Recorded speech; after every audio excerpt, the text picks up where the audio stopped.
Assalamualaikum warahmatullahi wabarakatuh. Selamat pagi soleh-solehah kelas 6. Selalu semangat belajar ya. Mudah-mudahan tambah hari tambah ilmu. Pada kesempatan ini kita akan belajar manfaat hewan dan tumbuhan. Kemarin kita sudah belajar adaptasi hewan. Sebelum pembelajaran dimulai, siapkan dulu bukunya, buku Pupena 6A. Halaman 124. Buku tulis dan alat tulisnya juga ya. Catat apabila ada hal-hal yang perlu dicatat. Sebelum memulai pembelajaran, mari kita baca doa terlebih dahulu. Berdoa mulai. Bismillahirrahmanirrahim. Raditu billahi rabba wa bil islami dina wa bi Muhammadin nabiyya wa rasula. Rabbi zidni ilma warzuqni fahma. Amin. Mudah-mudahan diberikan kelancaran dalam pembelajaran hari ini. Langsung saja ke materi. Manfaat hewan bagi manusia dan lingkungannya akan kita bahas satu persatu. Yang pertama, hewan yang menghasilkan bahan pangan. Contohnya, ayam menghasilkan daging dan telur. Sapi menghasilkan daging dan susu. Kambing menghasilkan daging dan banyak hewan yang lainnya yang menghasilkan bahan pangan. Yang kedua, penghasil bahan sandang. Contohnya, kepompong ulat sutra menghasilkan kain sutra. Domba menghasilkan kain wol dan rambutnya. Kemudian ada kerbau, kulitnya dapat dimanfaatkan untuk jaket. Selain kulit kerbau yang dapat dijadikan jaket, juga bisa kulit buaya, kulit ular, dan lain-lain. Manfaat yang ketiga, penghasil bahan kerajinan. Contohnya, kulit kerbau dan kulit sapi dapat dijadikan wayang kulit. Kemudian bulu angsa dapat dijadikan kop. Manfaat yang keempat, penghasil pupuk organik. Pupuk organik berasal dari kotoran hewan, di antaranya ini hewan sapi, kambing, kerbau. Manfaat hewan bagi manusia dan lingkungan yang kelima, penghasil tenaga. Sini ada gajah, dapat mengangkut kayu. Kerbau yang dimanfaatkan untuk membajak sawah. Dan kuda yang dimanfaatkan untuk menarik delman. Sekarang kita ke tumbuhan. Tumbuhan yang dimanfaatkan manusia, yang bermanfaat bagi manusia dan lingkungannya. Yang pertama, dimanfaatkan sebagai bahan pangan atau bahan makanan. Jelas buah-buahan yang kita konsumsi setiap hari. Yang kedua, yang dimanfaatkan daunnya seperti sayur-sayuran, kangkung, bayam, dan lain-lain. Yang dimanfaatkan batangnya, ini contohnya tebu.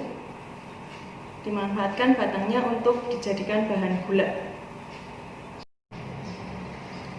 Yang selanjutnya ada singkong, dapat dimanfaatkan umbinya dan daunnya.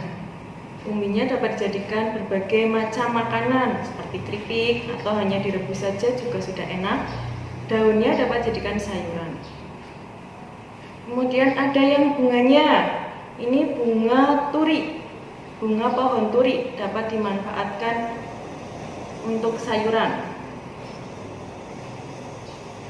Yang dimanfaatkan bijinya, kacang-kacangan. Ini pada gambar contohnya kacang tanah. Kacang yang lain juga banyak, kacang hijau, kacang merah, dan lain-lain. Manfaat tumbuhan yang kedua, sebagai bahan sandang, yaitu kapas. Pohon kapas yang diambil bunganya untuk dijadikan kain katun. Yang ketiga, bahan bangunan. Ada pohon jati, jelas kayunya dijadikan bahan bangunan dan juga mebel. pohon meranti, batangnya juga dapat dijadikan bahan bangunan. Pohon kelapa, juga batangnya dapat dijadikan bahan bangunan. Dan pohon-pohon yang memiliki batang yang besar yang lainnya. Manfaat yang keempat, sebagai bahan obat. Yang pertama, ada kumis kucing untuk memperlancar memperlancar proses pada ginjal atau memperlancar air seni. Yang kedua, jahe itu dapat dijadikan obat batuk dan masuk angin. Yang ketiga, ada daun jambu biji dapat dijadikan sebagai obat diare, tapi yang muda. Yang keempat, ada lidah buaya dapat dijadikan obat luka luar. Manfaat yang kelima, bahan baku industri. Yang pertama, ada kelapa sawit dapat dijadikan minyak goreng.